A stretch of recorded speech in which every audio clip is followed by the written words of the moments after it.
Mardi, Tête Iyar, on est le 24 avril et on reprend le cours qu'on avait commencé, on l'avait introduit, le cours sur Megillat Ruth, l'histoire de Ruth. J'ai expliqué la raison parce que la fête de Shavuot est aussi le jour de l'anniversaire du décès du roi David, et le roi David, bien sûr, s'enracine dans l'histoire de Ruth. Toute la lignée du roi David jusqu'au Mashiach s'enracine dans le personnage de Ruth, un personnage fondamental.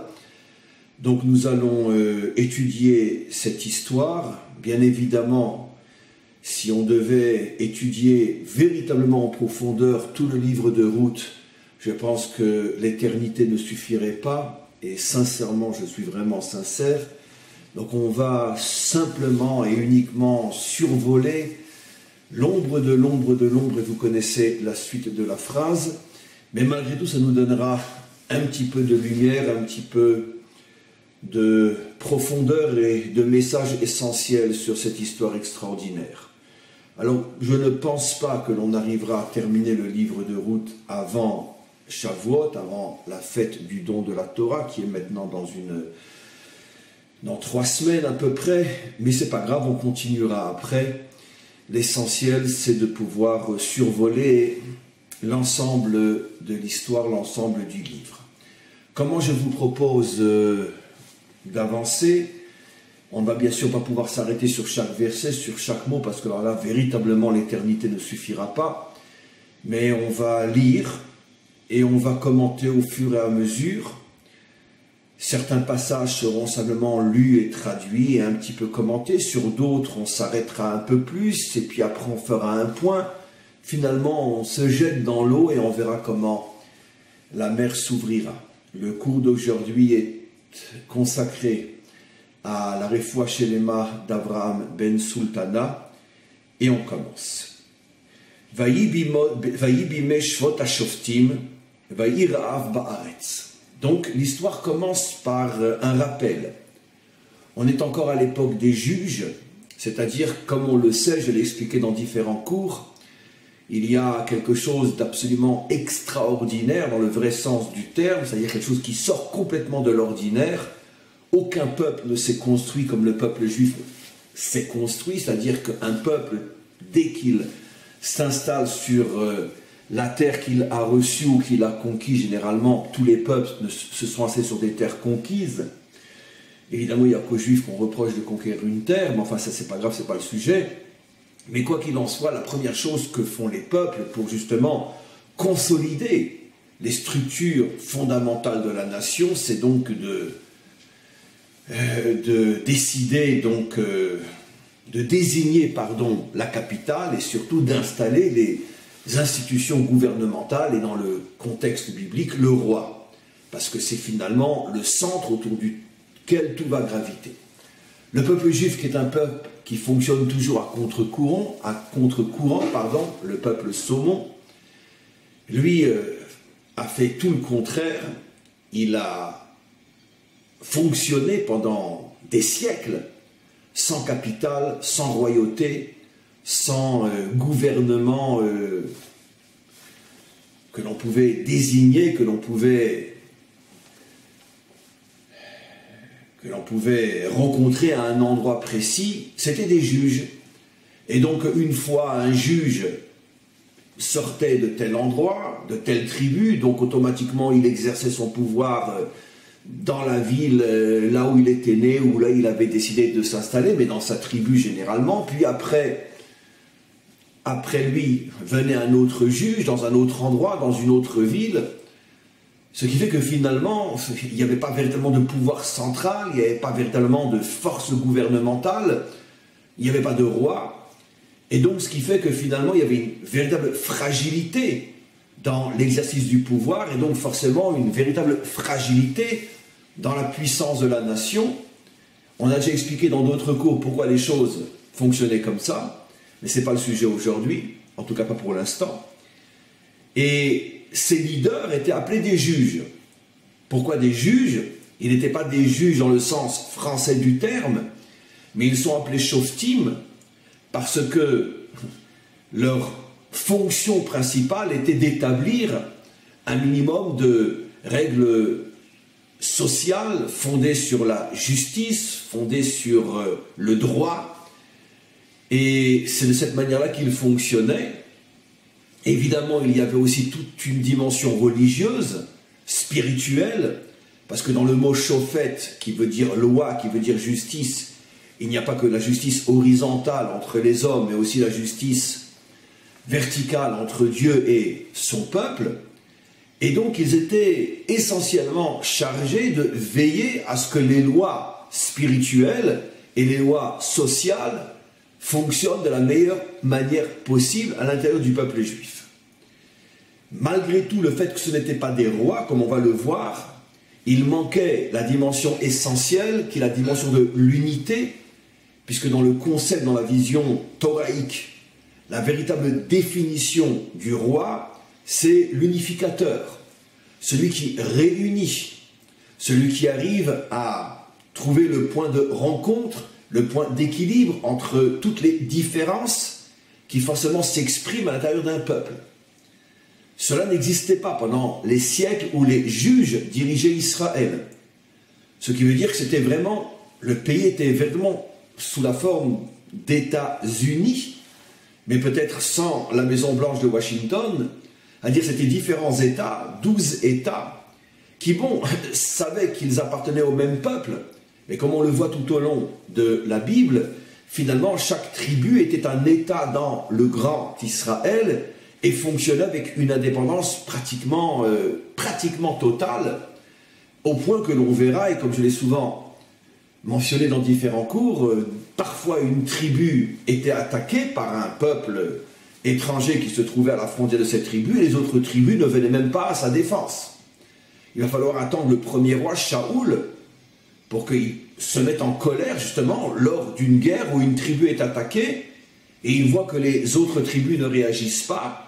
Il se met en colère et il menace de sanctions très très graves les tribus qui ne viendront pas aider la tribu attaquée. Et à ce moment-là, on forme peut-être pour la première fois, depuis des siècles, une armée qui est composée de soldats venant de toutes les tribus et qui finalement est l'armée d'Israël. Mais en tous les cas, à cette époque-là, on n'en est pas encore là. Le pays est divisé en 12 États, 12 tribus, et encore une fois, les leaders ne se préoccupent que de maintenir la dimension sociale et la dimension spirituelle, mais sans véritablement recherche d'unité et sans la capacité de dévoiler l'identité nationale, l'identité du peuple. Et finalement, tout est morcelé. Alors, on continue. Va'ir ha'av ba'aretz. Et tout d'un coup, il y a une famine. On va expliquer dans quelques instants. Mais la famine n'est que en Israël. On retrouve souvent ce phénomène dans la Bible. À l'époque d'Abraham, il arrive en Israël et tout de suite, à l'époque Eretz Kna'an, et tout de suite, il y a une famine dans le pays. Il descend en Égypte. L'Égypte n'est qu'à quelques kilomètres du sud d'Israël. Donc s'il descend en Égypte, il semblerait que là-bas, il n'y a pas la famine. Donc c'est clair que s'il se réfugie en Égypte, c'est parce que, donc à quelques kilomètres d'Israël, tout va bien. La famine n'est qu'en Israël. Et là aussi, c'est très clair, la famine n'est qu'en Israël, la preuve. Vayeler ish mi bet lechem Yehuda, un homme de la tribu de Yehuda, habitant dans la ville de Beth-Lechem, mot à mot la ville du pain, Beth-Lechem, on va expliquer tout de suite. Donc il y a une sorte de paradoxe ironique. Il y a la famine, mais un homme qui habite la ville du pain, Beth-Lechem, dans la tribu de Yehuda. D'ailleurs, Beth-Lechem est considéré comme étant la capitale de la tribu de Yehuda. Justement, à cette époque-là, chaque tribu était un État dans l'État, et chaque tribu avait une ville qui était la capitale de ce territoire, le territoire habité par cette tribu. Shrem, Naplouse aujourd'hui, était la capitale du territoire de Yosef. Beth-Lechem était la capitale du territoire de Yehuda.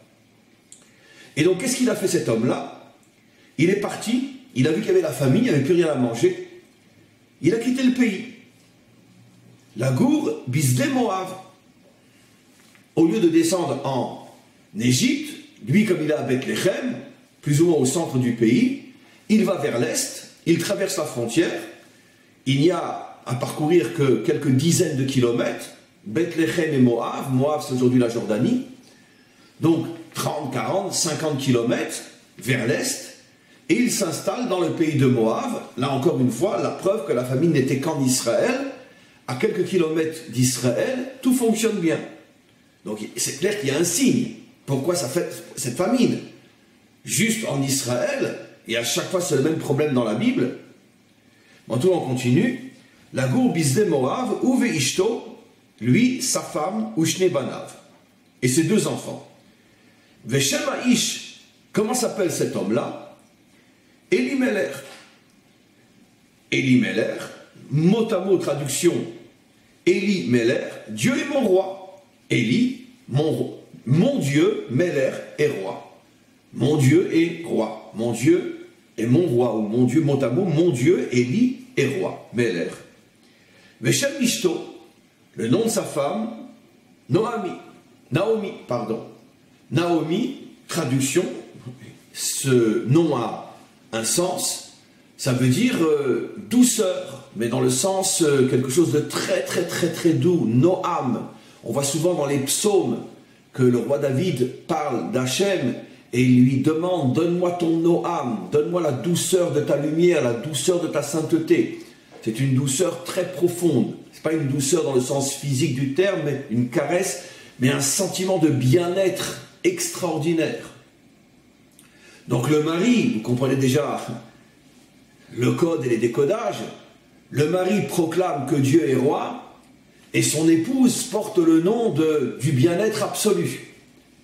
Parce qu'effectivement, quand Dieu est roi, quand il se dévoile en tant que roi, quand l'humanité reconnaît quel est son véritable dirigeant, à ce moment-là, l'humanité bénéficie d'un bonheur, d'une douceur, d'un bien-être intérieur inimaginable. Et tous les malheurs du monde proviennent du fait que le monde ne reconnaît pas sa source, ne reconnaît pas son leader. Maintenant, ce qui est extraordinaire, c'est que cet homme-là s'appelle Elimelech, mais on vient de dire qu'on est à une époque où il n'y a pas de roi. Justement, quel est le problème ici? C'est que cette famine, qui est bien sûr une punition, ou, je préfère dire dans un langage plus profond et plus intelligent, qui est un rappel à l'ordre, ça veut dire, mais qu'est-ce que vous attendez pour vous nommer un roi? Ça veut dire que finalement, c'est vrai que le peuple juif, et c'était la volonté du maître du monde, a commencé son histoire sur sa propre terre sans roi. On a expliqué dans d'autres cours, et je ne fais qu'un résumé qui suffira pour la compréhension de notre cours aujourd'hui, que la raison profonde était que Israël ne voulait pas se doter d'un roi comme le font tous les peuples, c'est-à-dire bon, finalement un bonhomme fort qui impose la loi, mais qui en vérité est un bonhomme comme les autres. Israël voulait que la royauté soit d'abord une royauté qui a une âme, c'est-à-dire qui incarne véritablement ce pourquoi elle existe. Or, dans le concept et la conception de la Torah, le roi en bas doit être le miroir du roi en haut. C'est-à-dire qu'il n'est là que pour dévoiler que le vrai roi, ce n'est pas lui, mais c'est Hachem. Parce que s'il prend la royauté pour lui, ben ça devient un roi comme partout ailleurs, donc un imposteur. C'est la raison pour laquelle Israël savait qu'il ne pouvait pas se nommer un roi tant qu'on n'aurait pas trouvé l'homme et tant qu'on n'aurait pas préparé la génération à comprendre que finalement, notre mission est de dévoiler la royauté d'Hachem. Et celui qui, parmi le peuple juif, est le plus capable de le faire, est celui qui sera aussi le roi terrestre. Mais lui-même n'est qu'un instrument de dévoilement du véritable roi. Donc ça, Israël le savait en rentrant et en s'installant sur sa terre. C'est pour ça qu'Israël ne s'est pas précipité à se nommer un roi.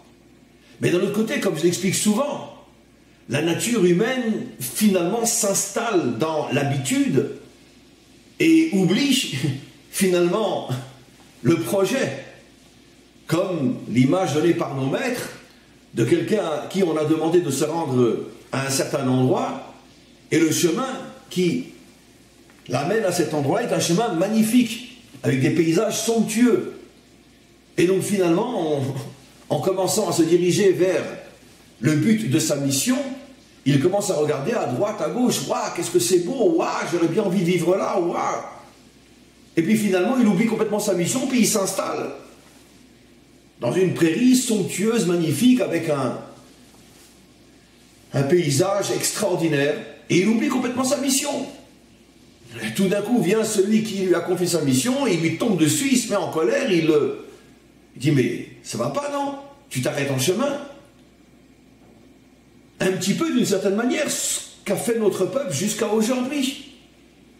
Au lieu de comprendre que l'exil c'est le chemin qui nous ramène à notre mission, nous ramène sur notre terre pour accomplir notre mission, finalement, partout où les nations nous laissent nous installer, et bien finalement le peuple juif s'installe et puis oublie qu'il n'est qu'en chemin.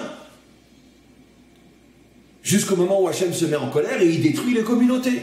Ce qui s'est passé dans toute l'histoire. Dans ce domaine-là, il semblerait que le peuple juif est le roi des idiots. Et il ne comprend pas. Après des millénaires, il ne comprend pas. À chaque fois que ça va bien, il se réinstalle. Une nouvelle catastrophe, et c'est pas grave, il se réinstalle ailleurs, mais surtout pas sur sa terre. Alors évidemment, les choses ont changé depuis de nombreuses décennies, mais il y a encore tellement de juifs partout dans le monde qui n'ont toujours pas compris le message. Il va falloir une nouvelle catastrophe, malheureusement, pour que... Mais c'est comme ça que ça fonctionne. Revenons à notre texte.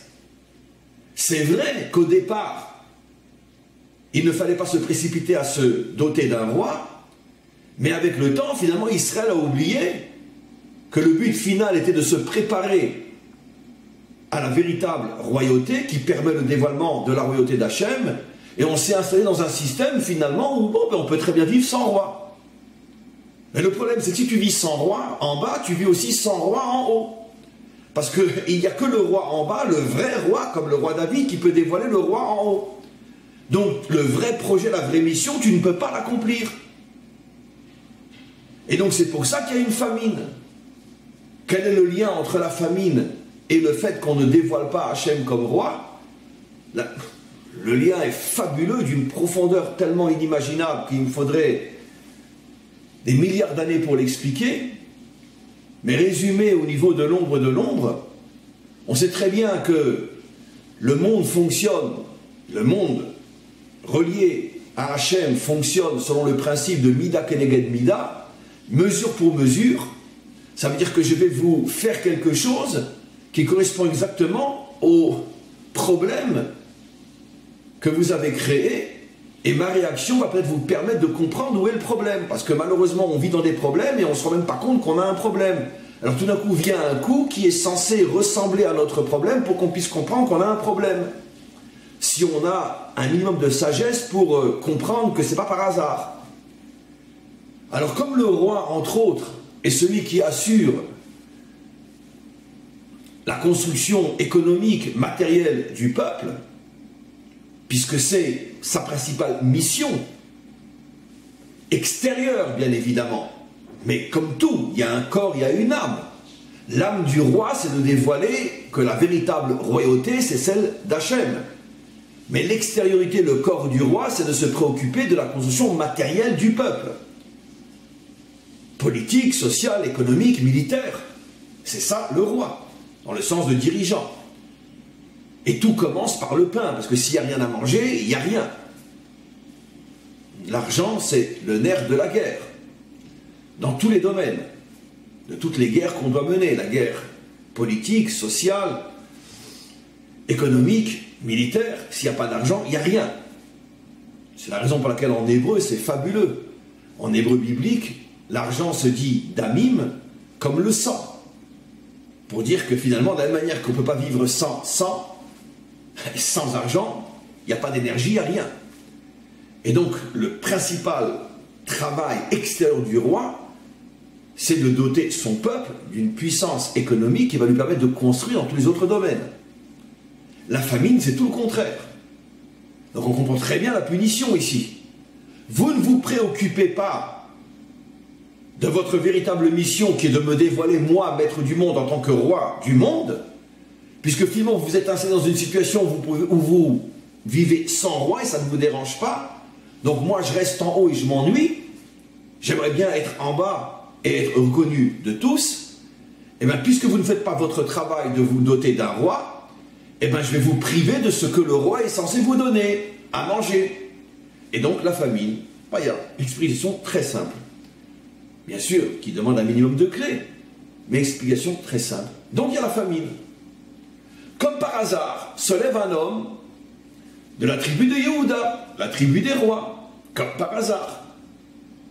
Et comme par hasard, il s'appelle Elimelech. Dieu, tu es mon roi. Et comme par hasard, sa femme s'appelle Naomi. C'est-à-dire que si vous étiez capable de véritablement dévoiler que Dieu est votre roi, il n'y aurait pas de famine. Il y aurait un bien-être, un bonheur extraordinaire. Mais lui, qui porte le nom finalement de la mission d'Israël, Elimelech, Dieu, tu es mon roi, au lieu de comprendre, grâce à cette famine, que finalement c'est un signe, punition, que le maître du monde envoie pour qu'on se réveille, et peut-être propose-toi toi en tant que roi, puisque dans ton nom tu portes le fait que Dieu est roi, peut-être que tu peux être le roi terrestre qui va justement être capable de dévoiler que Dieu est roi, et d'apporter le Noam, d'apporter le bonheur, comme le nom de ta femme, à tout Israël. Et lui, qu'est-ce qu'il fait? Tout le contraire.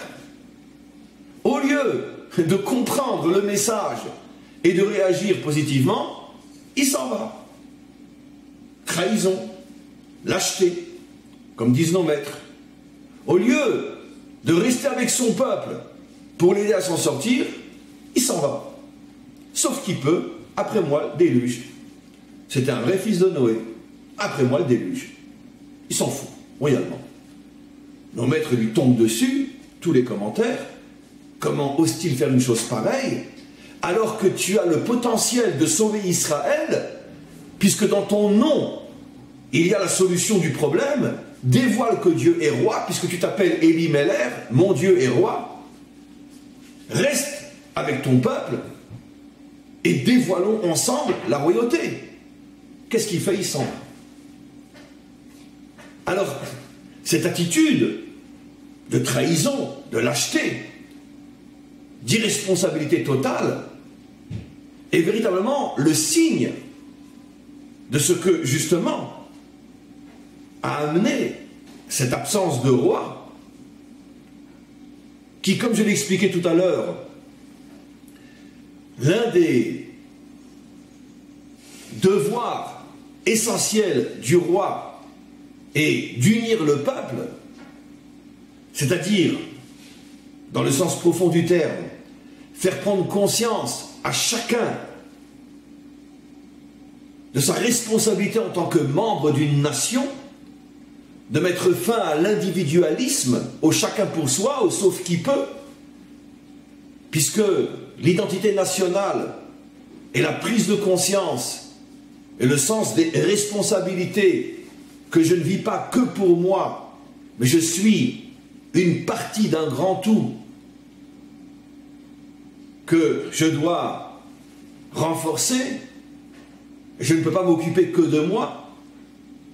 Et si je dois choisir entre mon intérêt personnel et celui de la nation, un homme qui a une dimension royale, qui porte en lui cette étincelle royale, qui porte en lui l'identité nationale, cherchera toujours le bien de la nation au-delà de son bien personnel. Évidemment, comme je l'ai expliqué dans un cours que je viens de mettre sur le site, c'est une notion qui avait presque complètement disparu de notre peuple après des millénaires d'exil, où Israël est devenu finalement un peuple d'individus. C'est pour ça que même si ça fait déjà de nombreuses décennies qu'on est revenu sur notre terre, il faut se débarrasser de cette maladie qui nous a assassinés, la maladie de l'individualisme, de la communauté, du clan, pour redevenir une nation, pour que chacun comprenne que l'intérêt national passe au-dessus de tous les autres intérêts, et surtout du mien. Mais comme à cette époque-là, on est encore à une époque où il n'y a pas de roi, automatiquement le sens des responsabilités est complètement absent de la grande majorité. Et cet homme-là, qui a tout le potentiel de réparer la famine, comme je l'ai expliqué, au lieu de rester dans son peuple et de l'aider à se doter d'un roi, peut-être lui-même, il s'en va. Trahison, lâcheté, irresponsabilité, le culte de l'individualisme, après moi le déluge. Voilà ce qu'il fait. Donc c'est une très très très grave faute. On continue. Veshem Ha'ish. Donc je le relis parce que je vais t'arrêter au milieu du pasouk, au milieu du verset. Veshem Ha'ish Elimelech, Veshem Ishto Noami, Veshem Shne Banav, le nom de ses deux enfants, Machlon Vekilion, des noms très bizarres. Ephratim. Ephratim signifie, dit Rachid, des gens très importants. C'est une famille très importante. Rachid dit une famille qui faisait partie de la noblesse de la tribu de Yehuda. Donc il avait la preuve, tout le potentiel pour être lui-même un roi. Une famille qui vivait dans la capitale, Bethléem de Yehuda. Et maintenant on peut expliquer Bethléem. C'est ça le paradoxe. Comme la royauté est censée, et elle sortira de Bethléem, David, c'est la raison pour laquelle cette ville s'appelle la ville du pain. Parce que grâce au roi, il y a le pain. Mais lui qui n'a pas compris ça, alors qu'il était une famille Ephratim, c'est-à-dire une famille très noble, qui avait tout le potentiel pour être accepté comme roi, famille royale, lui au lieu de comprendre ça, il s'en va. Il fuit ses responsabilités. Ses enfants s'appellent Machlon Vekilion. Machlon Vekilion, qu'on peut traduire par Limchol Velichlot, ça veut dire que Akadosh Baruch Hu, le maître du monde, se désespère d'Israël et jusqu'au point de vouloir presque les détruire. Machlon peut être compris dans le sens de se désespérer et Kilion dans le sens de destruction. Les enfants ici dans le sens de qu'est-ce qu'ils ont produit ce couple-là, au lieu, puisque tu t'appelles Dieu et roi, et elle, tu t'appelles réussite et bonheur, au lieu d'amener la royauté et le bonheur à Israël, qu'est-ce que vous produisez? Tout le contraire. Vos fruits sont les fruits du désespoir et de la destruction. Vous vous désespérez d'aider ce peuple, vous fuyez, et finalement vous le mettez dans un état où il risque de disparaître. Car si ça continue, pour l'instant, il y a un signe, je vous envoie la famine, mais si vous ne vous réveillez pas, ça risque d'être pire. Donc la situation est catastrophique. L'histoire de Ruth commence, bien sûr, je vous ai ouvert toutes les portes qui étaient fermées dans la lecture de ces versets, et encore, j'ai ouvert que les portes extérieures. On ne peut même pas imaginer tout ce qui se cache encore, dans chaque mot, dans chaque lettre, dans chaque espace blanc entre deux lettres. C'est la Torah, donc c'est infini. Mais quoi qu'il en soit, on voit que la situation est terrible, avec des allusions de destruction dans le nom même des enfants. Mi Bethléem Yehuda, donc ils sortirent de la ville du pain. Ça ne dépendait que d'eux de donner du pain à Israël. Moab, ils s'installent dans le champ de Moab. Le champ veut dire dans l'abondance. Il n'y avait pas de famine à Moab. Comme c'était une famille noble, très aisée, disent nos maîtres, ils sont partis avec beaucoup d'argent. Au lieu d'aider les pauvres et les affamés dans leur pays, ils s'enfuient, prennent leur argent avec eux. Ils ont la possibilité d'acheter un terrain magnifique en Jordanie, Moab. Ils s'installent dans une ferme avec tout ce qu'il faut. Ils ont à manger. Horrible. Véritablement horrible. C'est de l'irresponsabilité, de la lâcheté inimaginable. Évidemment, le maître du monde ne va pas les louper, parce que s'il y a bien une chose qui rend fou le maître du monde, c'est la lâcheté, l'irresponsabilité, la trahison, surtout quand tu as le potentiel d'aider, comme on vient d'expliquer. Il y a Mot Elimelech, Ish Naomi. Tout de suite, au bout de quelques temps, Elimelech meurt. Alors qu'il avait tout pour réussir, l'argent, le champ de Moab, l'abondance, de quoi manger, de quoi élever une belle famille, loin de son peuple, loin des soucis, d'accord? Il meurt. Évidemment, il meurt pourquoi? Tout le monde a compris. Punition. Il meurt. Donc la catastrophe commence, comme on le voit au niveau du nom des enfants. Il y a Mot Elimelech Ish Noami, Batishaer Iouchne Banea. Elle se retrouve, elle, seule, avec ses 2 enfants. Et donc maintenant, c'est elle qui doit les élever seule, assurer seule la parnassa, c'est-à-dire donc, comment on dit en français, trouver donc de quoi construire et faire manger la famille, et c'est pas facile. Les enfants grandissent, ils soulaem nashim moaviot. Alors là, on continue de catastrophe en catastrophe, comme les commentaires expliquent, au lieu de se dire, je ne sais pas moi, il ne faut pas être à ce point bête. Déjà, j'imagine qu'ils ont dû sentir en fuyant le pays dans un moment où le bateau est en train de couler. Comme on le sait, on le dit en français, le capitaine est censé être le dernier qui sort du bateau. Eux, ils sont à un niveau d'être des capitaines d'un bateau, c'est les premiers qui s'enfuient. Le mari meurt.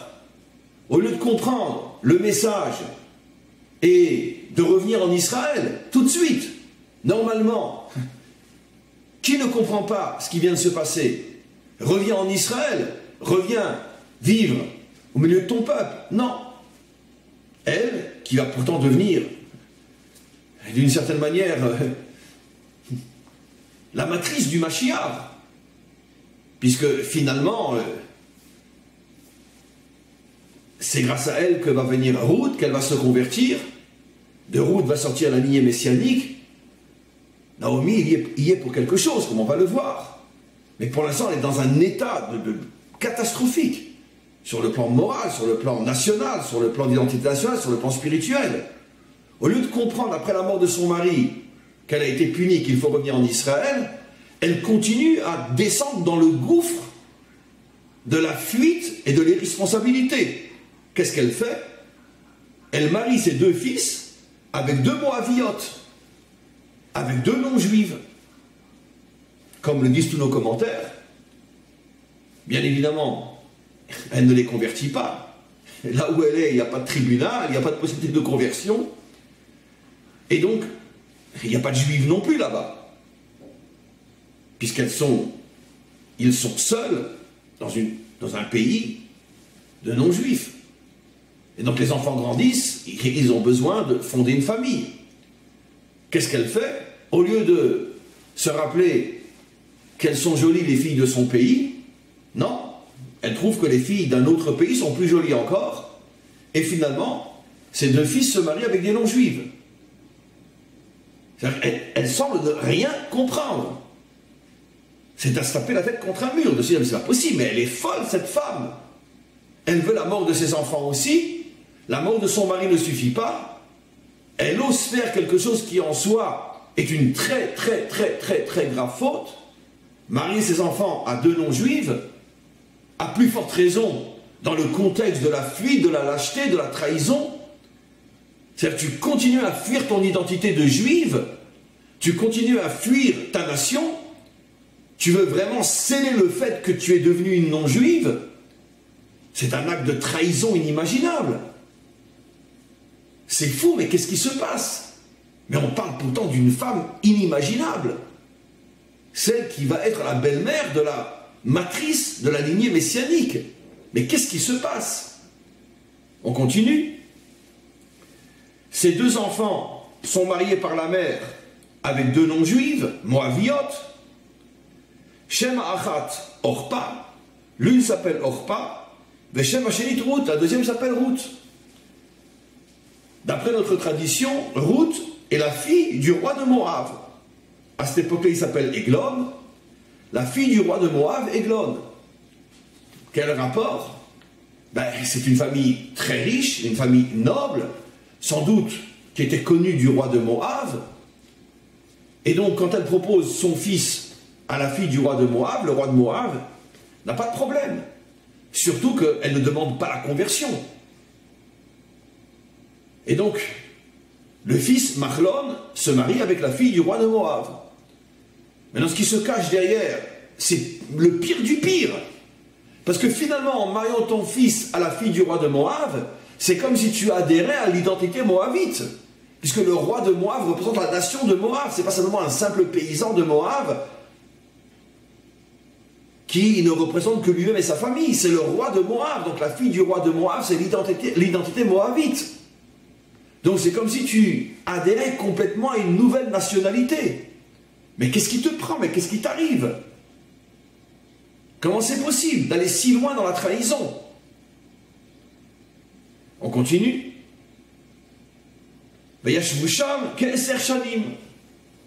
Et les enfants vivent mariés, Kilion avec Orpa, Machlon avec Ruth, pendant 10 ans. 10 ans où le maître du monde espère peut-être que quelque chose va se passer. Comprenez votre erreur. Proposez aux filles de se convertir. Dites-leur, vous les maris, que vous retournez dans votre pays et qu'il va falloir prendre une décision où on se sépare, où vous vous convertissez. Non. Ils continuent à vivre comme si de rien n'était. Ça baigne dans l'huile. Là, le maître du monde se met en colère. Et Amoutou Gam Shnehem, paf, les deux meurent aussi. Machlon et Kilion. 10 ans, Hachem lui laisse à cette femme, à cette mère, pour prendre conscience de la gravité de son attitude, de sa trahison. Ses deux fils meurent.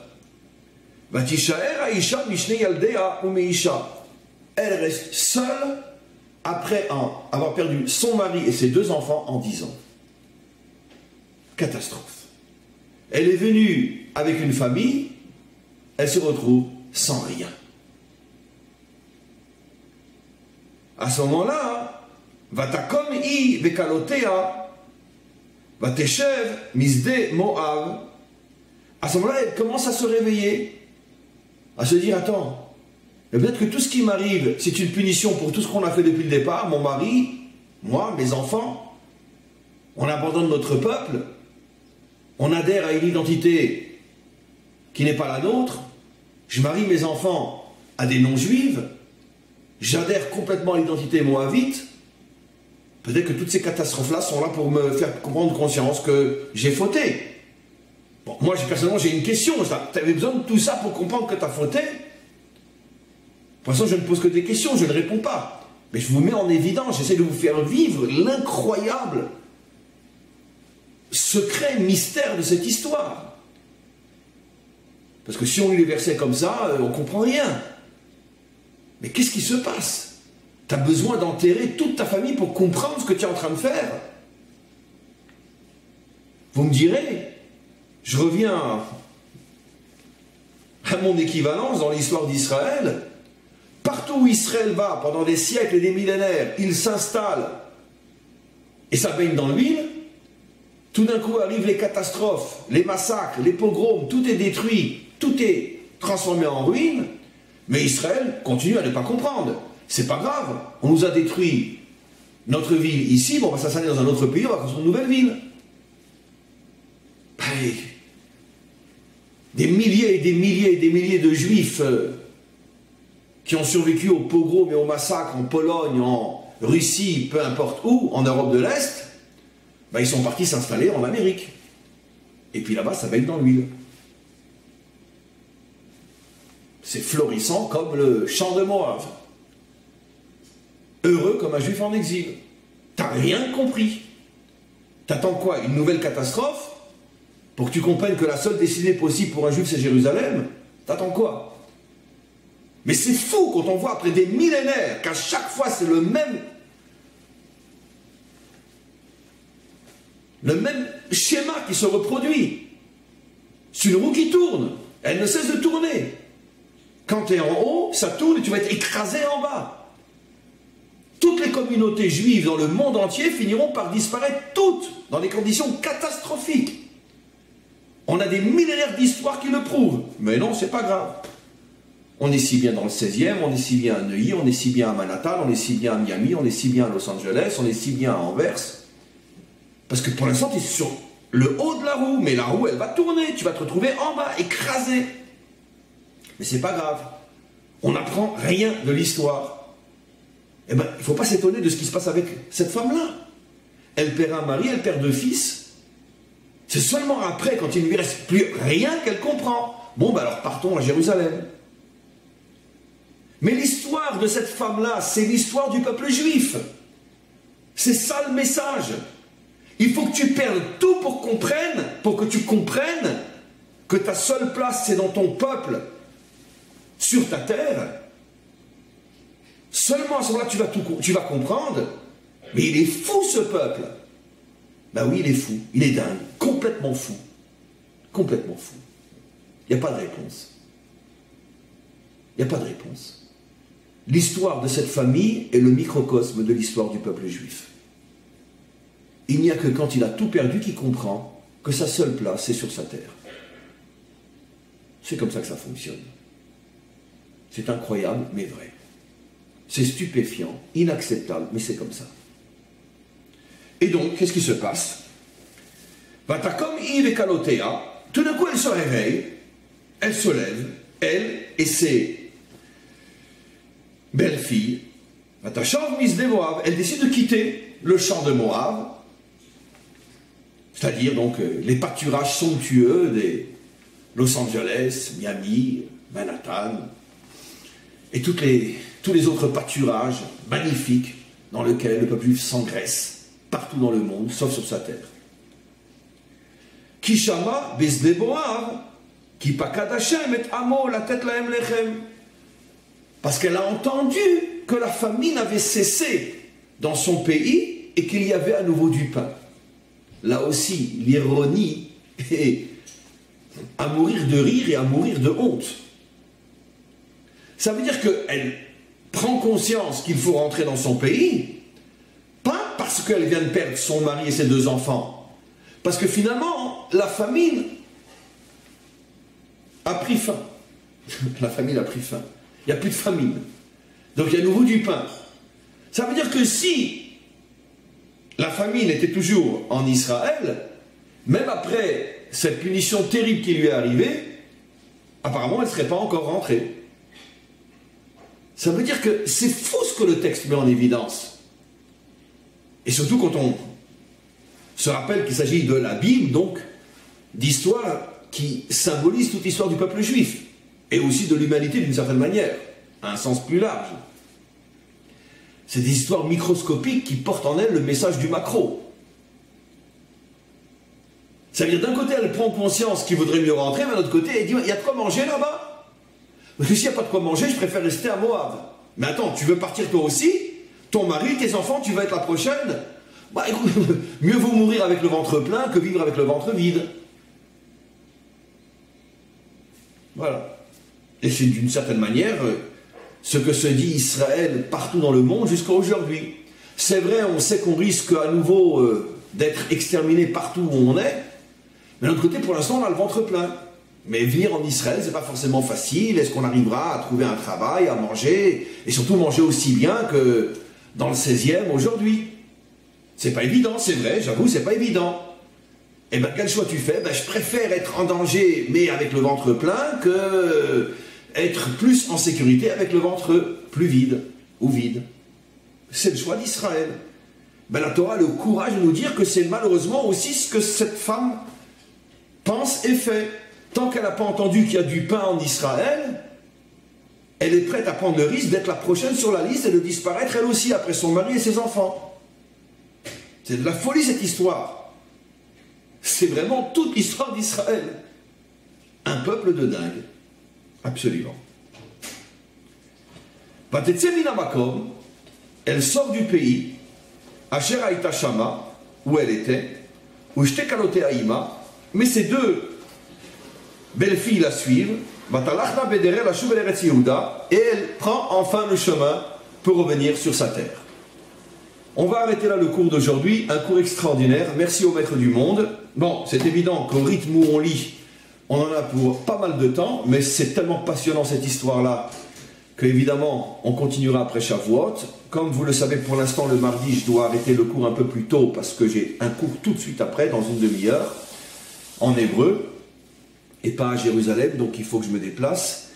Et donc, je l'ai dit aussi, il n'y a pas cours demain, parce que demain, j'ai 2 cours, un le matin et un le soir dans le nord du pays. Ce sont des cours en français, donc je les mettrai plus tard sur le site.